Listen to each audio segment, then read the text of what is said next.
مادام فتحت الفيديو ده فاكيد انت عندك مشكله من 3 مشاكل. اول واحده انك شخص مراكم اجزاء من المنهج. تاني واحده مع انك مراكم اجزاء من المنهج قاعد تأنب في نفسك وقاعد تأنب في ضميرك. تالت مشكله انك وصلت بقى لاقصى درجه انك فقدت الشغف خلاص. دول 3 مشاكل ب3 شخصيات بيمثلوا اي طالب حاليا في الثانويه عنده مشاكل في المناهج او مراكم اجزاء من المناهج. وفي شخص رابع او شخصية رابعة هقول لك عليها في نص الفيديو. في الاول قبل لا نبدأ حط لايك واشترك في القناة وفعل زر الجرس عشان يوصلك كل اللي بننزله، ولو عندك سؤال اكتبه في التعليقات هنرد على كل اسئلتكم. ويلا نبدأ. السلام عليكم حبيب قلبي الطالب والطالبة اللي الدنيا باظت معاهم ومش عارفين يذاكروا اللي بياخدوه ولا يراجعوا اللي مراكمينه، والمدرس بتاعهم مكبر دماغه منهم علشان كل المدرسين بيسعوا ان هم يخلصوا المنهج. فايه الحل؟ واحنا قلنا ان فيه 3 اشخاص. اول شخص الشخص اللي مراكم. فايه الحل مع الشخص المراكم؟ ايه الحل؟ الحل انه يبدأ. الحل انك تبدأ تفتح الاجزاء اللي انت مراكمها دي. مش هتدخل الامتحان بمادة ناقصة فصل ولا فصلين، لازم الأجزاء اللي انت مراكمها دي لازم تفتحها وتبدأ تبص وتذاكر فيها مع اللي انت بتاخده دلوقتي. يعني انت مطالب دلوقتي حاليا بمذاكرة الجديد اللي انت بتاخده، ان كانت حصة حديثة ولا عضوية ولا DNA، وتذاكر معاه اللي انت مراكمه ورا. انت اللي عملت كده في نفسك. لازم هنا وهنا تذاكر هنا وهنا، لان والله اللي انت مراكمه ده لو ما فتحتهوش دلوقتي مش هقول لك مش هتفتحه، ولكن انت هتخلص شرح المنهج وتبدأ مراجعة.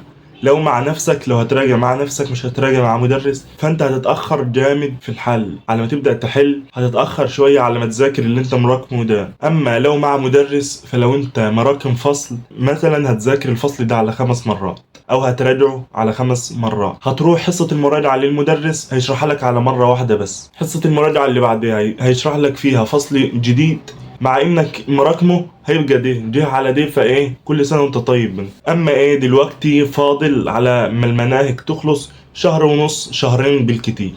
لو انت مراكم لحد ما النهارده حصة النهارده اتشرحت لك مراكم من الاول، فوالله تلحق تخلصه. يعني انت مثلا نفترض انت لسه بادئ في العضوية مثلا ومراكم ال4 ابواب اللي ورا، فانت العضوية بالكتير 10 حصص وهتخلص فيه من 8 ل 10 حصص، ومراكم ال4 فصول اللي ورا، فانت مثلا باب زي الحديد هتخلصهم في 3 قعدات. الباب التاني بتاع الانايون والكاتايون والمسائل بتاعته يعني مرتين 3 بالكتير خالص، غالبا يتشرح لك في 3 مرات اصلا. الباب التالت برضو 3 عادي توصل ل4 مثلا. الباب الرابع 4 بالكتير هيكون تمام. يعني هتكون مخلص العضوية مع كل مرة بتذاكر فيها العضوية مقسم الفصول اللي ورا بتذاكر فيه، فهتكون مخلص الدنيا دي كلها مع بعضها. هتخلص العضوية وهتلاقي نفسك مخلص اللي مراكمه، فهتكون الدنيا ايه تمام. وتبدأ فيهم من دلوقتي، ما عادش بعد كده خلاص. انت بعد كده الامتحانات، يعني انت فترة المراجعة دي هتكون فترة لا تذكر. لازم تكون مخلصه مذاكرة مش مراجعة، وتبدأ فيهم من دلوقتي. وابوس ايدك ما تعملش جدول، لان انت والله ما هتلتزم عليه، صدقني مش هتلتزم عليه، فما تعملوش. هيضيع وقتك وخلاص مش هتمشي عليه. تبدأ يومك تصلي الفجر وترجع من صلاة الفجر تكتب على هامش الورقة او على هامش الكراسه اللي بتذاكر فيها او تبيض فيه حاجه موجوده على المكتب، مش بتتشال عليها، مش بتحطها في شنطتك وانت رايح الدرس. تكتب عليها انا هخلص الدرس كذا وكذا وهراجع كذا وكذا، ومش هتنام غير لما تكون مخلص دول. انما هتعمل جدول ومش هتلتزم بيه، مش هتمشي عليه، فما تعملوش من الاساس. اكبر مثال على كده، شوف انت لحد النهارده عملت كام جدول وما مشيتش عليه. مفيش جدول مشيت عليه خالص، الا مثلا عادي يكون اول جدول عملته في السنه خلاص، اللي هو الحماس والشغف اللي كان عندك ده، فما تعملش جدول دلوقتي. فاول شخص قلنا، اول شخص الشخص اللي هو ايه المراكم. المراكم ده الحل بتاعه ان هو يبدأ من دلوقتي. تبدأ تفتح المواد دي من دلوقتي. فانت دلوقتي مثلا احنا في نص شهر 2، نص شهر 2 لحد الامتحانات هتكون في اول 6 لنص 6 كده، 4 شهور. فانت ال4 شهور دول لو المواد بتتشرح لك من اول وجديد هتذاكرهم وهتمشي فيهم وهتبقى الدنيا تمام. فمثلا انت باجيلك في ال4 شهور دول شهرين شرح، شهرين يتشرح لك فيهم منهج والمنهج يخلص. وانت وقت ما المنهج يخلص خلاص كده انت يعتبر علاقتك بالمدرس دي انتهت. فالشهرين دول وانت بتخلص المنهج لازم تكون مخلص اللي مراكمه من ورا. يكون توصل عند الاخر مخلص الاتنين مع بعض، تبدأ تراجعهم مع نفسك وتبدأ تحل مع نفسك برضه. خلاصة يعني انك لازم تبدأ في اللي ما فتحتوش، الاجزاء اللي انت ما فتحتهاش ورا. ده كده اول شخص. تاني شخص بقى اللي هو المراكم وقاعد يأنب في نفسه وفي ضميره، وانا ليه ما بدأتش، وانا الغلط عليا، الغلط على ده، الغلط على المدرس ده هيفضل يأنب ومش هيوصل لحاجة. والتأنيب ده بيكون سببه شوية ان هو بعيد عن ربنا ومش واثق شوية في ربنا. وده يعتبر شخص طبيعي انه بيأنب في نفسه. انك مراكم وقاعد تأنب في نفسك ده طبيعي.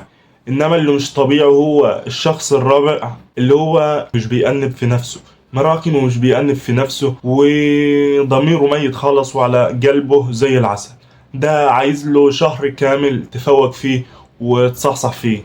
انت لو ركزت على الشخص اللي عنده في اجزاء مسقطه منه او مراكم، وبيصلي وملتزم وعنده ايمان جامد في ربنا، فبيقول لنفسه لا ربنا مش هيسيبني، ربنا مش انا واثق في ربنا، فعنده ايمان جامد في ربنا. ده على قد ان هو في اجزاء مراكمها وكده، والله والله ربنا بيكرمه. انت محدش قالك انك لازم تقعد على الكتاب دكتور في نفسك، قيمة علمية، متأسس علميا وأدبيا ولغويا كمان، ومتأسس في الحفظ عشان تدخل كلية ذو قيمة. مين اللي قال كده؟ لا، انت تقعد حتى لو مش شاطر، خلاص مفيش منه اتنين قاعد بيذاكر وكده، لا تقعد وتذاكر، تعمل اللي عليك بس. محدش قالك انك لازم تكون شاطر، محدش قالك انك تعمل المستحيل. كل اللي يقولك لازم تعمل اللي عليك بس، وتذاكر بإخلاص وبحسن نية ان ربنا مش هيضيع تعبي ولا تعب اهلي، ولا السنة اللي خلصت دي كلها هيضيع التعب والفلوس اللي اتصرفت دي كلها هباء على الارض. وتفتكر انك عليك السعي فقط، مش عليك النتيجة دي بتاعت ربنا، مش بتاعت المدرس ولا بتاعت حد من زمايلك ولا بتاعت الامتحان اللي انت جبت فيه 5 من 20 وبنيت كل دنيتك عليه وتقول لا خلاص انا كده. دي كلها سلالم انك توصل للنتيجة للآخر خالص. وكمان مش عليك انك تفكر في النتيجة، يعني التفكير في النتيجة ده نفسه ده مش عليك انت، لان التفكير ده مش هيزودك ولا هيأخرك، مش هيزودك 2-3%. التفكير مش هيوديك لحاجة، هتفضل زي ما انت، هتضيع وقتك على التفكير وخلاص. فانت تشتغل وتذاكر وتسيب ده كله بتاع ربنا، هو اللي بيوزع الارزاق، وتكون عندك نية ان الله لا يضيع اجر من احسن عمل. اخر شخص وهو فاقد الشغف اكيد مراكم، ولكن بيكون عنده حتة اللي هو ايه، محتاج حد يزجني، محتاج زجة. 3-4 فيديوهات تحفيزية يا اسطى، انسى. ما باجيش غير 4 شهور دول. يعني ايه؟ يعني لو انت طلعت هنا 4 شهور دول كل يوم ساعة، انك تضيعها على اليوتيوب ولا تضيعها على التيك توك ولا تضيعها على اي منصة من المنصات اللي بتضيع الوقت دول، حتى لو ساعة واحدة بس، انت اللي خسران. انت الساعة دي لو انت فكرت يعني 30 ساعة 60 ساعة، يعني 120 ساعة. 120 ساعة دي يعني 6 أيام ولا. انت بتتكلم في 6 أيام، ايوه بتتكلم في 6 أيام. 6 أيام دول كنت مثلا حليت فيهم 3-4 امتحانات، 5-6 امتحانات، دي منهم سؤالين، بدل ما كنت هتبقى داخل الكلية اللي فوقها وقفت على درجة ولا درجتين ولا نص% ولا أي حاجة من دي. أنت كنت أولى بده، هتقعد تندم ندم، مش هقولك ما بعدوش ندم، ولكن هتبقى إيه، قاسية شوية عليك. ولكن ربنا يصلح الحال، وافتكر إن ربنا مش بيضيع أجر من أحسن عمل. إن الله لا يضيع أجر من أحسن عمل. وإن يعني حسابك النتيجة بتاعتك دي كلها عادي تكون على جزاء نية واحدة بس. يعني أنت كنت في يوم كده قمت بحسن نية إن أنا هذاكر بس عشان إيه، ربنا ما يضيعش تعب أهلي، بس ما عليك من تعبك أنت. تعب أهلك هيهون عليك، تعبك أنت هيهون عليك، إنما تعب أهلك هتكون فاكره طول العمر، تعبك ده هتنساه. فعادي تجازى بنية واحدة بس، يعني ايه، بقعدة واحدة بس قعدتها، بركعة قيام الليل، ركعة قيام الليل واحدة بس، يعني سنة كاملة 365 يوم قمت فيها قيام ليل واحد بس، ربنا استجاب لك فيه الدعوة، يعني ايه، حقق لك كل أمنياتك في ركعة واحدة بس. فانت الفيديو ده يعني ايه الخلاصة انت لو مراكم فانت مفيش وقت تفتح فيه غير الوقت ده. في المراجعة لو انت استنيت المراجعة كل سنة وانت طيب مش هتفتحه كده خلاص.